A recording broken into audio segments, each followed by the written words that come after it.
Today I'm going to be demonstrating how I did the background on this acrylic painting.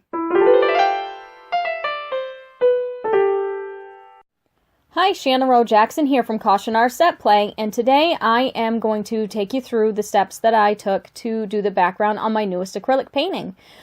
Mainly, I am going to be speaking about how to do a blurry background without using an airbrush, which is a request that I got a lot when I shared my works in progress of this painting on Instagram and on Facebook.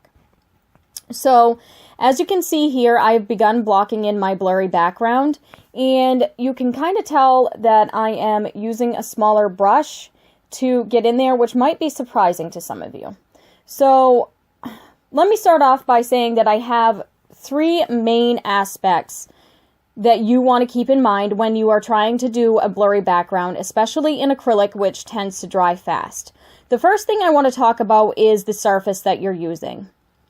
Now, anytime you want to do something that doesn't show brushstrokes, any kind of technique such as realism or a blurry background, for instance, where you don't want to have visible brushstrokes, it is always recommended that you use a smoother?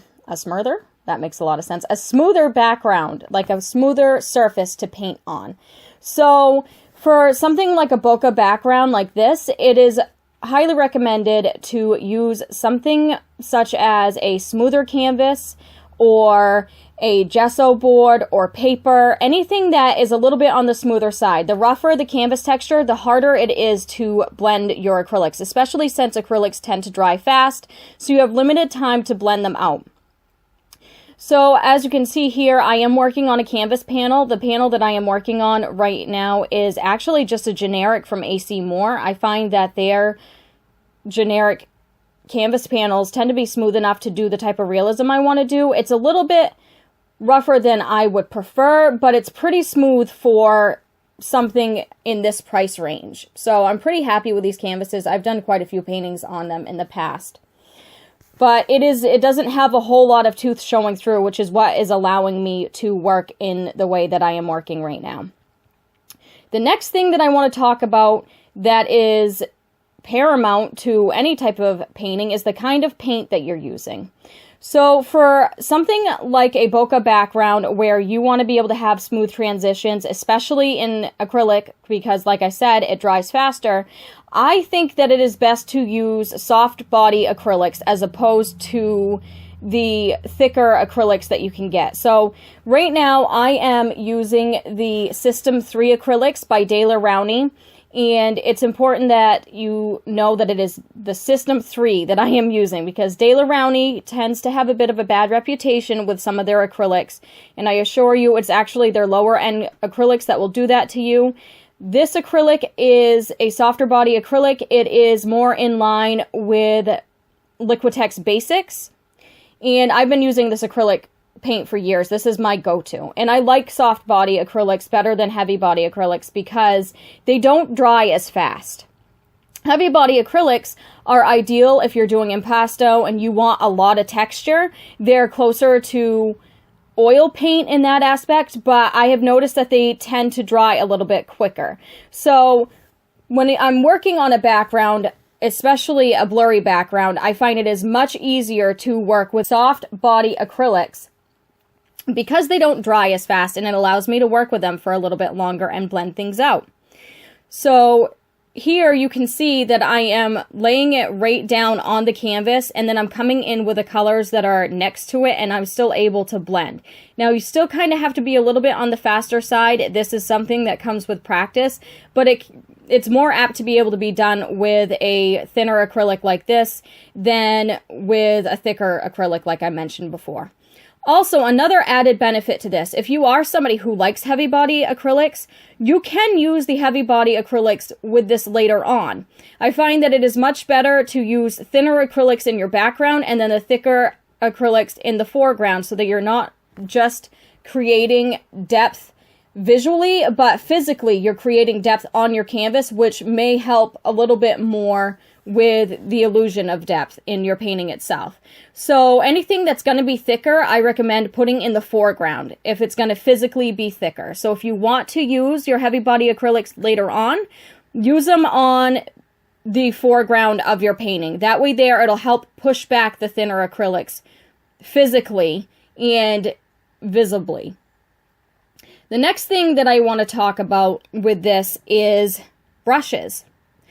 So I think what people struggle with the most when they're trying to do a blurry background is trying to figure out what brushes they want to use. Sometimes they'll think, well, it's a blurry blob, I'll pick the biggest brush I have, which can help because that is one way to get less detail. But another way is to focus on the shape of your brush. I am using, for the most part, for the background, the green part in behind that purpley leaf back there. I used, I think it's a number 3 round brush. And the reason why I went with round is because anytime you're painting anything, it is ideal to choose a brush which the shape kind of mimics what you're painting. So this is a tip that I would give for anything. And I think most of us already know this automatically when it comes to something with high detail. We know if we want fine detail, then we're going to need probably a fine liner. But I think where it gets a little bit muddy in people's minds is when they're doing backgrounds. If you want to have a soft, blurry look in the background, you're not going to want to have a squared off brush. You don't want a flat brush to do that. You want something that's going to mimic the shape. So I always go for a round brush when I am working with bokeh in paint. And another way that I like to look at this is that I'm also going to be mimicking that shape with my brush. So I have round shapes in the background, I'm using a round brush, and I am doing round brush strokes. You will not see me go back and forth in like a house painter way with my paintbrush. I am scrumbling into the canvas with my brush.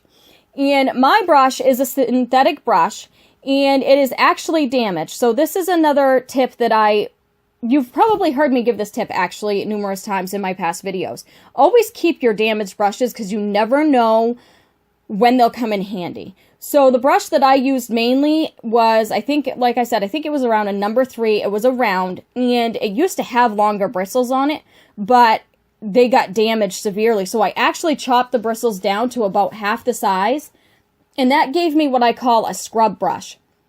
And while it is not a very big brush, it is damaged enough that there's no way that I can get high detail even if I tried. So go for a damaged brush because you know that your tendency, most of our tendency and most of our drawback on trying to do a blurry background is we end up going for hard edges because that's what we always, that's kind of how we've trained our mind, especially if we're working in realism. We tend to go towards clear, crisp, you know, we want things to have high contrast, but the best way to get away from that and to loosen yourself up is to use a damaged brush because those bristles are going every which way and you have no choice in the matter, really. This one was short enough that I still had, the bristles were short enough that I still had enough control because they were stiff enough that I could have control, but still soft enough for me to blend out my edges. So that is something that you'll see me do throughout. So those are my main tips. My main general tips when it comes to creating a bokeh background in acrylic. And again, like I said, you want a smooth surface. That always ends up helping.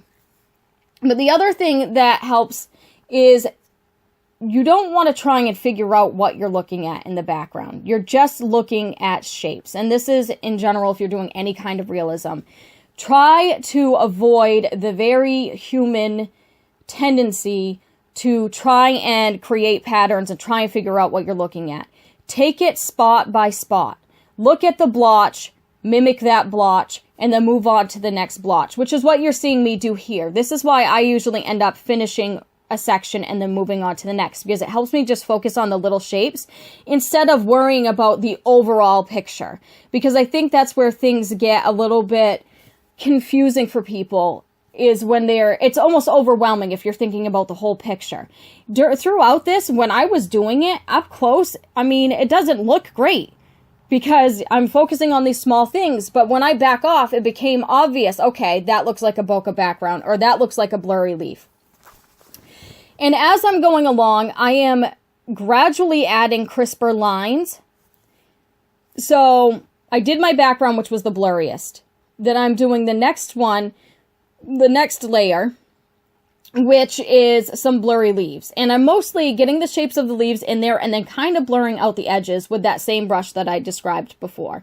And I honestly don't know what the name of the brush is. I can't tell you. It's so old, I couldn't even tell you the company of the brush. But it really, like I said, it was damaged, so it was ideal for what I needed it for. So here I am, I'm blocking in more background leaves and more shadows. So this is something that is important to mention as well. When you're doing shadows, you want your shadows to have just as much life as everything else. Whenever you're doing a painting, you want to make sure that every aspect of your painting has just as much care and just as much, thought as the main subject, or else it won't be cohesive. So shadows are something that a lot of people always want to just paint black, and that's not the case. Shadows usually have a lot of color, and a lot of times they have color of the main object that the shadow is reflecting on, and it has a little bit of color of the object that is casting the shadow, along with whatever color is involved in the light in the area at the time. So this is a case where it might be easier for someone who has a harder time figuring out how to mix a color or what color they're looking at, to use a color picking tool on your computer, which I think if you go to Microsoft Paint, which comes on almost every PC ever, there is a way to do a color picking tool. It's hard for me to describe it without doing it because it's been a while since I've done it, but there is a way that you can take your photo and click on it and it'll show you what color you're actually looking at, and that helps out a lot for people who are still trying to mix colors, because a lot of times colors are going to be very unexpected. Shadows will be purple, or shadows will be brown, or they could be a ton of different colors, and so it really helps to figure out a color picking tool to use. Another way you can do it is you can take a piece of note card or something and punch a hole in it and lay it over your reference photo in that spot, and you can isolate that color, and that will help you see the color a little bit more. So if you have like a neutral piece of matte board, or if you just have like a regular white note card, you want something that has a neutral color that's not going to affect it, because colors are affected by whatever is around them.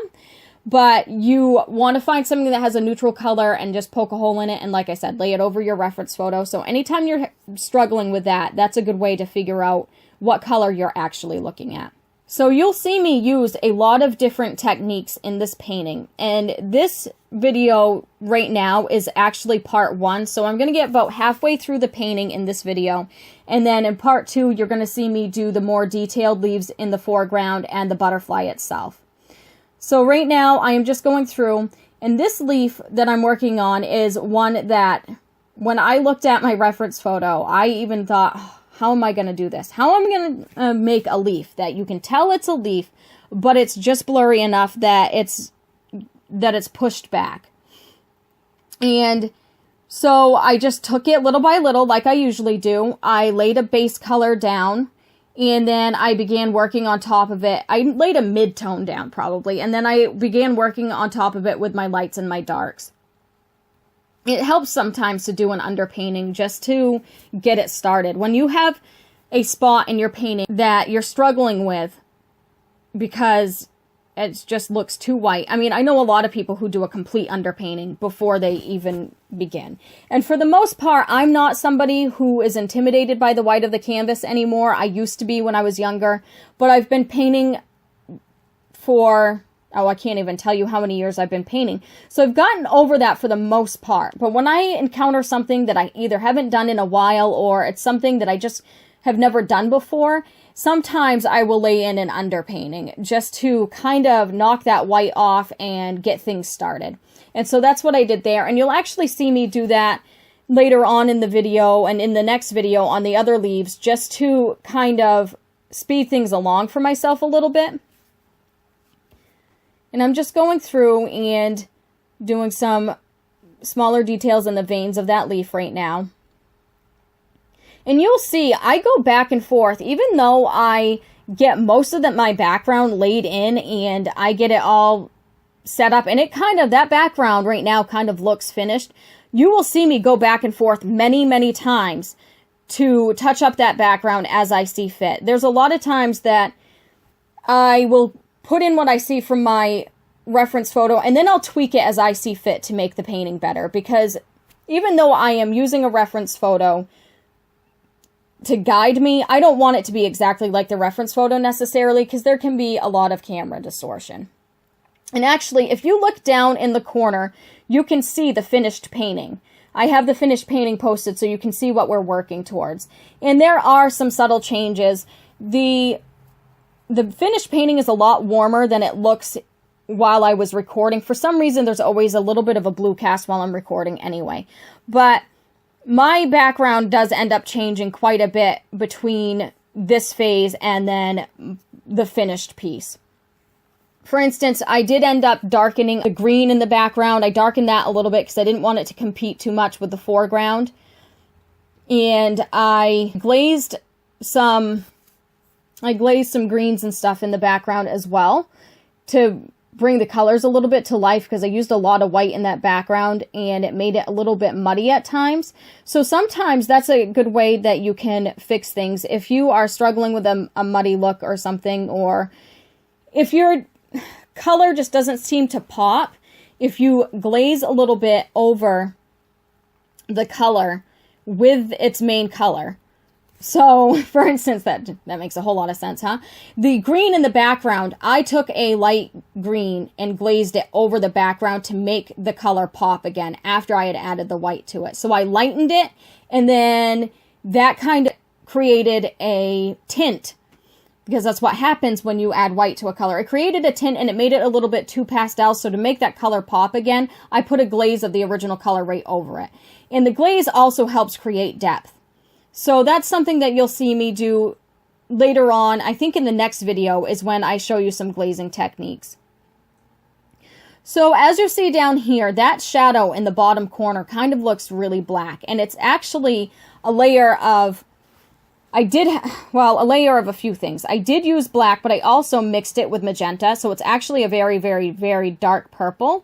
And then I went through and added some little details with some greens and some browns, because there's some grass and some twigs and stuff under there that I wanted to show through. And you can tell better in my scan, which is a little bit more accurate, that it is not just plain black. You never want just plain black.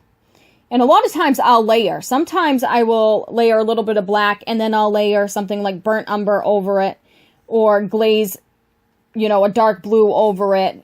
That's another case where glazing comes in handy, because it can also help to create depth. I am somebody who is a fan of black if it's used properly. I have had paintings where I mix my own blacks, but I also have paintings where I add I use regular black, because I do think it's fit. They say black doesn't exist in nature, and it doesn't necessarily exist in nature, but it is how our eyes perceive it. A lot of times our eyes will perceive it that way, and that is what a painting is. A painting is perception. It is an illusion. It is something that we're creating to look like something else, and I create in a way that my eyes perceive things. So I do use black, because there are times, like I'm looking out my window right now, and I'm looking in between the trees in my backyard, and some of the darkest shadows do look black compared to some of the colors next to them. So I think that it is okay to use some black, but again, I use it in conjunction with other colors. I never just use plain black, mainly because it looks flat, but not because I don't think black should be there.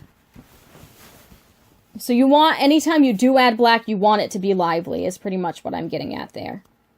So I'm just getting ready to put in the base colors for my other leaves, like I mentioned before. This leaf was another one that I was unsure of how I wanted to start it. It was actually a lot blurrier in my reference photo, so I decided that I wanted to make it sharper. And so I ended up having to add a little bit more detail. So this was another case where I didn't end up just blindly copying my reference photo. because there was some camera distortion there. The only thing that was really in high focus was my butterfly, and I wanted some of the leaves around it to be a little bit more in focus too. And really, having the leaves in the foreground being sharper helped to push that background back as well.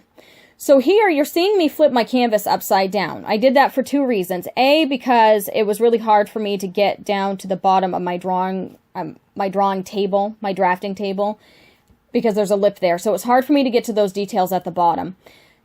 And B, because it put it in a new perspective for me, and so I was able to just break it down into smaller parts more easily. So anytime you're working on something and it's a little bit too hard to focus on the little details and all you see is a leaf, for instance, it doesn't hurt to flip something upside down because it'll give you a new set of eyes on it. So that's why I have it flipped here. Easier access, and I was more able to just break it down into small parts. So that is what I had at the end of this video. Please stay tuned for the next part that will be posted next week. Thank you and have a good day. Bye.